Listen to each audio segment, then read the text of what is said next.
How's it going, guys? Football-ManagerYouthDevelopment.co.uk here. Welcome back to the next episode of our Moneyball series on Football Manager 2016.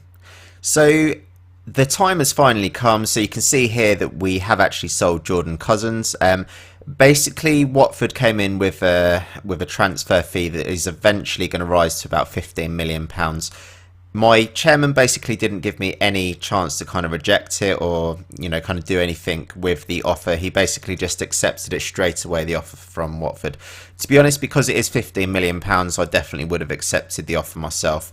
We'll have a real quick look at Jordan Cousins, but you can see he's actually developed into a pretty decent player. He's actually only 22 years old at the moment. He's earning £51,000 a week at Watford, which is certainly a massive step up. To be honest, although he did actually come through our academy, there was no way that I was going to be able to keep hold of him. His form last season was 7.71. This season, again, he started off like a house on fire, getting 2 Man of the Match awards in 5 appearances. He got a goal, really good passing rate, everything like that. So, in terms of the money that we have actually managed to get for him, I really definitely can't complain at all. In terms of how the deal was structured, I believe that we got about £9 million up front. And then we've actually got quite a lot of sort of clauses and things like that. So 20% of the profit from the next transfer will be going to us as well. Obviously, if he does actually do pretty well for Watford, so Watford are in the Premier League at the moment, but I do reckon that he could potentially, kind of move on from Watford in quite a few years. And considering Watford actually signed him for like £15 million overall, then I do actually think that he's going to maybe move on to an even bigger club eventually. So yeah, we will actually get 20% of the profit made. Also, Charlton are due another £3 million pretty much after 50 league appearances. If he has maybe a couple of good seasons at Watford, I mean, considering they're paying him £51,000 a week, they're definitely not going to be leaving him sitting on the bench. So, we're definitely going to be getting that £3 million into our bank within, I don't know, probably a couple of seasons, I reckon.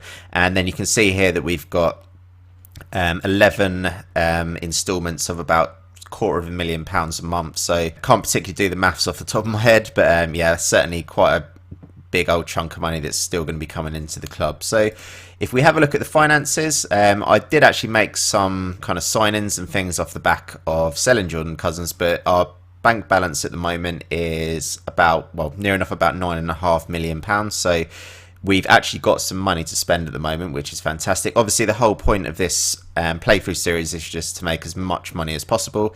And now we've actually got £9.5 million in the bank. So we certainly will be reinvesting that into different players. This season, we've made about near enough £11 million in terms of like profit throughout the whole season. So in terms of players that we've actually managed to bring into the club, I'm going to show you this guy last because he's the guy that I did actually replace Jordan Cousins with. But we got this guy, Gary Cole, in from Fleetwood. So what I've basically got at the club at the moment, I decided, where has it gone? So my head of youth development is a guy called Phil Cannon. If you've never seen this guy before, he's an absolute beast. So yeah, working with youngsters is 20, judging player ability is 17, judging player potential is 19, and then you can see here like all of his coaching attributes are like just absolutely fantastic as well. It's like 17s for all these top ones. Yeah, he's just absolutely fantastic head of youth development, and he's actually only on £1,500 a week, so he's so cheap as well, which is absolutely fantastic. Basically, I'm letting Phil Cannon loose on just signing any like younger players that he actually wants to sign for the club. So one of the players that he decided to bring in was this guy Gary Cole. In terms of his kind of coach reports, he's actually got 4-star potential ability. Certainly I'm going to just be developing him as much as possible, and I do reckon that he could be a pretty decent player for us in the future. We also got this guy Grant Ward. If you remember in the last episode, I was looking at some left wingers. Obviously we sold Bergdich as well during the summer transfer window for about £4 million.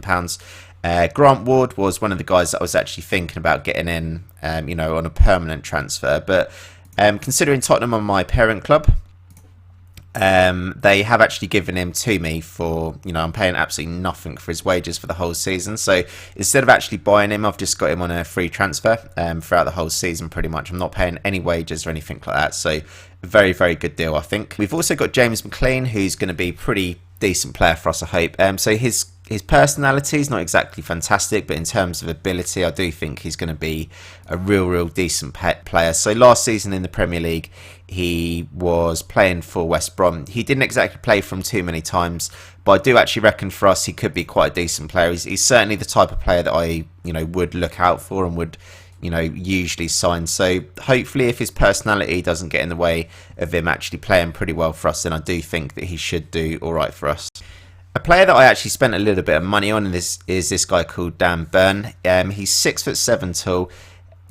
A lot of you guys might have actually heard of him before, but he actually starts the game at Fulham. In this particular save file, he went to Burnley for £275,000. He did all right last season, and this season he did pretty good as well. So I saw that he was available for roughly about £1 million. So I've taken a little bit of a punt on him. Obviously, he's English centre back. He's 6'7" tall, so he's got fantastic jumping reach and heading, good strength. I do think if I play him in quite a lot of games, and this is the type of player who you can develop and kind of move on to be, move on to a bigger club basically. So yeah, this is the kind of sole aim of signing players like this, like young English players who you can bring in for pretty cheap and then look to sell them on for a really decent profit. So the guy that I have got in to replace Jordan Cousins is this guy. He's a 24-year-old Polish international called Dominik Furman.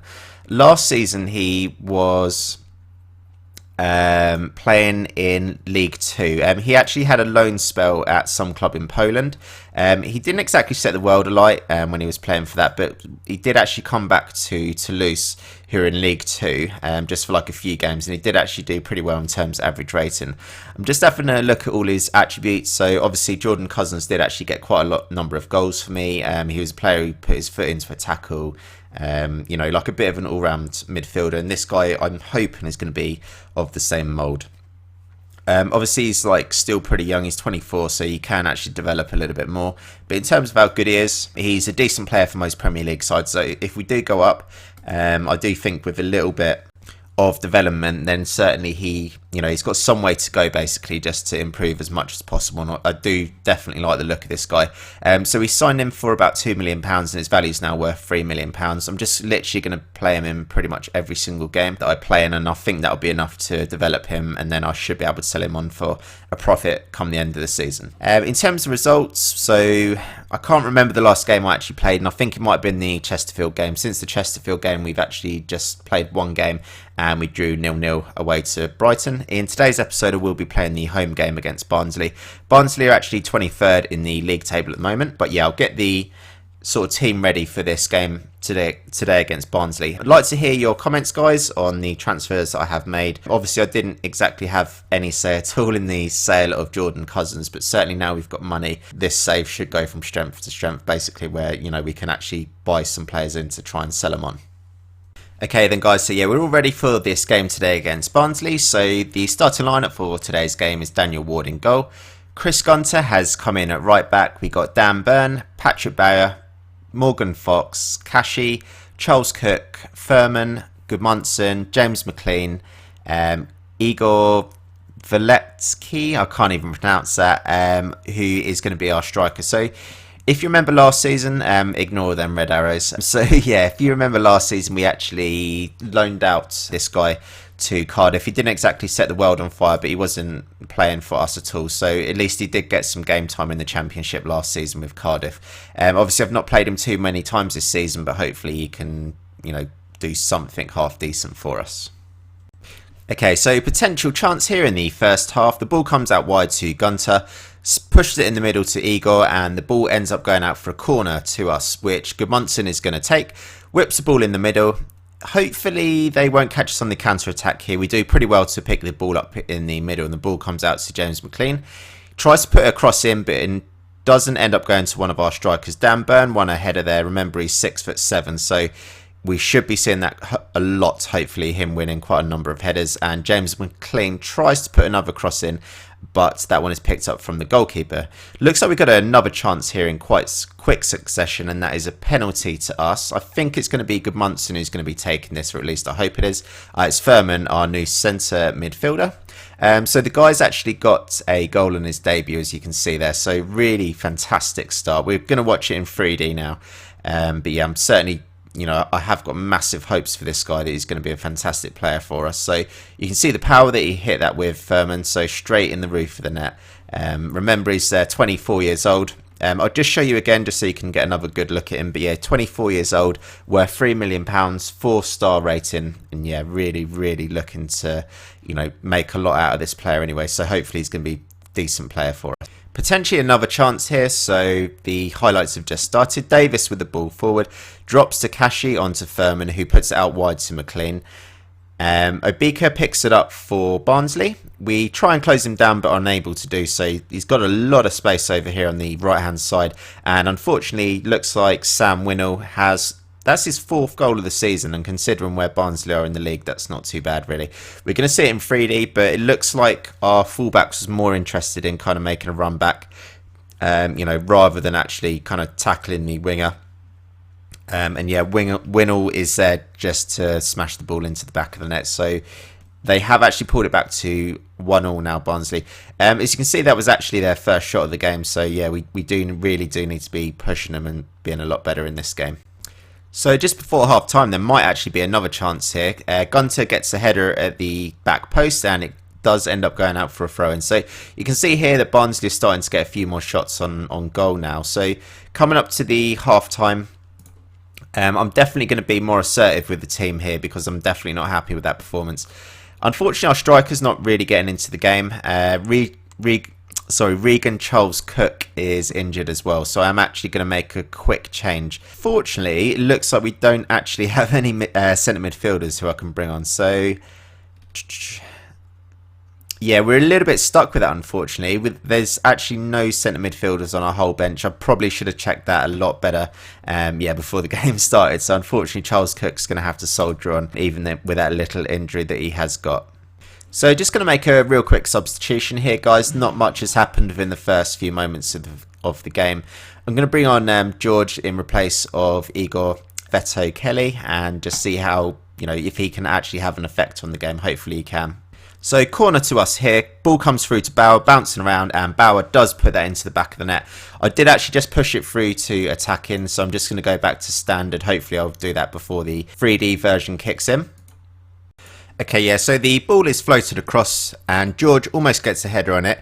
The ball then comes to Byrne, who takes a shot, and Bauer then manages to put the ball into the back of the net. So 2-1 to Charlton, and we've got about 15 minutes left of gameplay. So we've actually just managed to get a third goal here. It's Dan Byrne, so another person who's got a goal on his debut. This one has come from another corner, so hopefully we might actually be pretty decent from corners now. So Bauer gets his head on the ball. And then Dan Byrne initially gets his head on it, but then he has to volley it in from pretty close range. So yeah, 6'7" is Dan Byrne, and yeah, he's just scored on his debut for us. Coming up to pretty much the last moments of the game now. So Gunter gets the ball down the right hand side, and that is the full-time whistle, guys. So 3-1 victory against Barnsley. Pretty standard stuff in the end. Obviously very happy to get the win.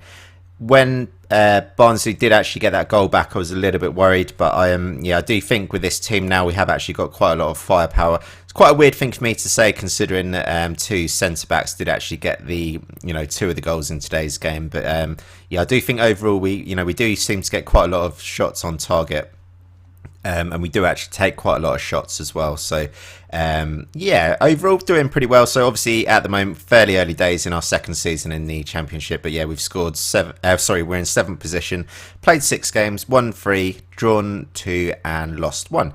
Our goal difference is 3 at the moment, and we got 11 points. But yeah, considering we've actually got money in the bank now, we should, just be onwards and upwards. I'm going to call this the end of the episode, but if you have enjoyed this episode and you are enjoying this series, do drop a like on the video, leave your comments below, and of course subscribe to the channel, and we'll be back very soon. Thanks for watching.